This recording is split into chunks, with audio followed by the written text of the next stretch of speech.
Dear all, namaste to all of you.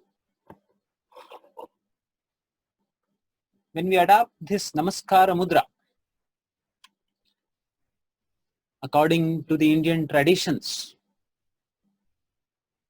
what we are signifying is that the energies within me should unite and become uniform.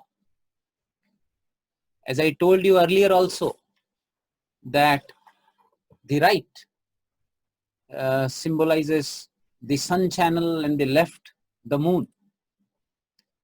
There is another school of thought which signifies that the right half is the masculine half and the left is feminine. According to yoga philosophy, all of us have these two kinds of energies which are there at all the levels of existence, masculine and feminine. And the journey of yoga is to bring both of them into a beautiful harmony.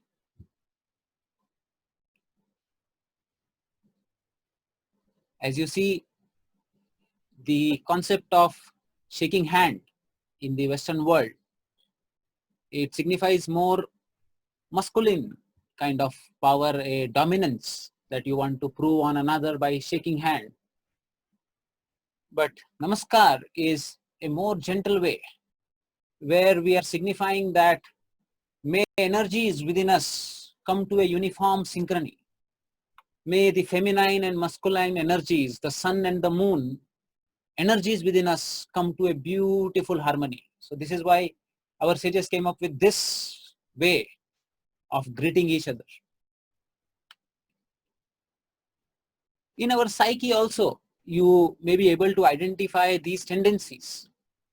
There are people dominant with one in their personality.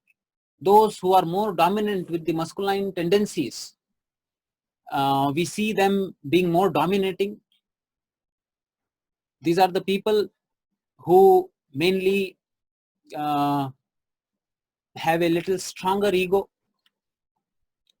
When they are into any kind of situation, if it goes to an extreme, if you have too dominant a masculine tendency in you, then what happens is that there is a tendency to blame others more and not to take the blame on oneself. All of us are aware of such personalities where if anything good happens, they will be the first one to take the credit. Whereas anything goes out of order, they will be the first one to blame others.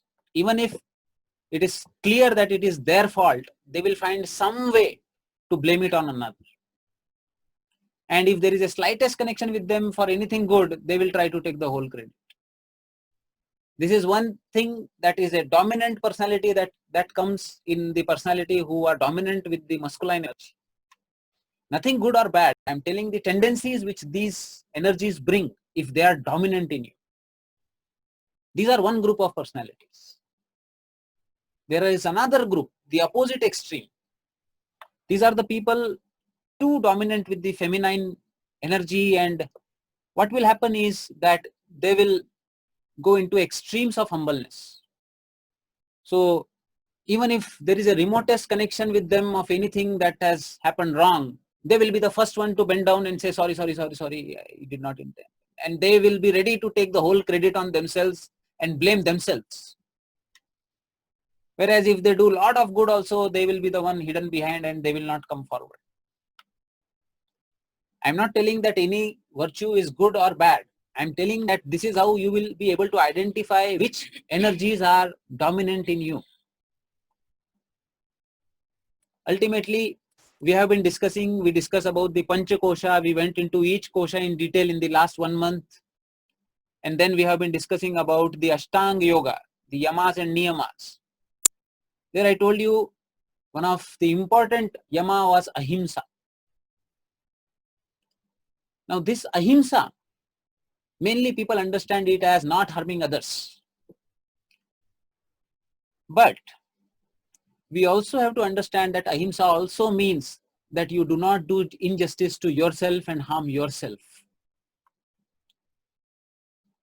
So I had a patient who came to me who suffered from anxiety. She was into utter confusion. She was a lady who was highly sattvic, extremes of sattva, which I call as pathological goodness. Becoming too good also can create a problem. So what used to happen is, whenever it used to come to a situation where she has to take any decision, she would think about the whole world, ignoring herself completely. So she came to me when the family members searched an alliance for her. She did not, from the heart, get that feeling. She did not like it, but then the families are connected, everybody is telling her, and that force was so strong. She said, oh, if everybody is happy, I can just do it. Then I realized that she has been compromising herself throughout her life. And she had difficulty in her menses, PCOS problem, and all those things. She came up with a lot of anxiety. She had a younger sister whom she was very much loving and protective about. So she was confused here. Then I told her, okay, if at your place, in the same situation, what you are feeling, if your younger sister was there and she would have come to you for advice as you have come to me, what advice you would have given to her? Then she told very clearly, spontaneously, that I would have told her to follow her heart and not to compromise at all, and I would have defended her. Then I told her, then if you are so kind to your own sister, why are you not kind to yourself? So such people should use this principle.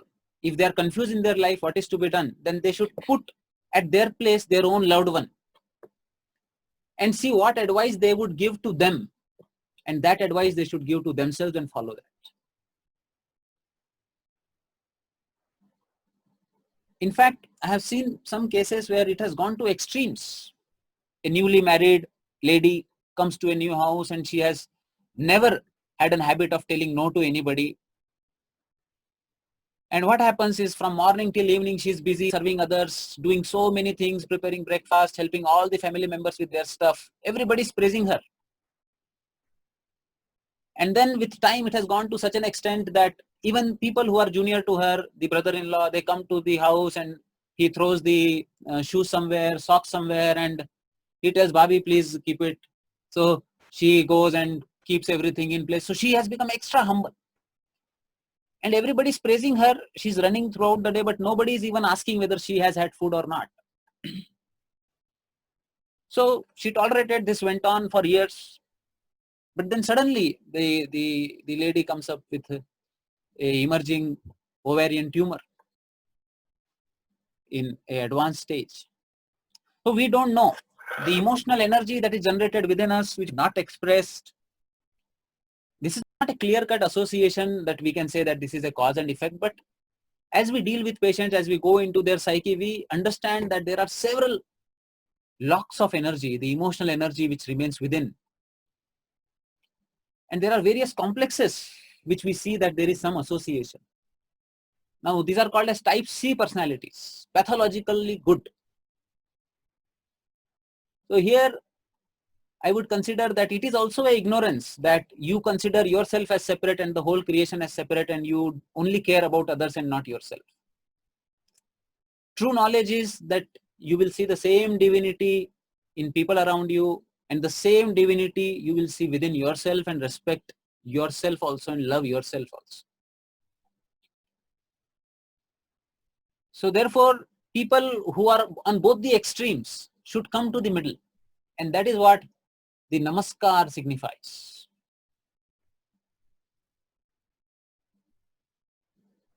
So this is the kind of harmony which the principles of yoga advocates at the mental level, prana level, and the body level. I wish you all the best. Thank you very much for your patient listening.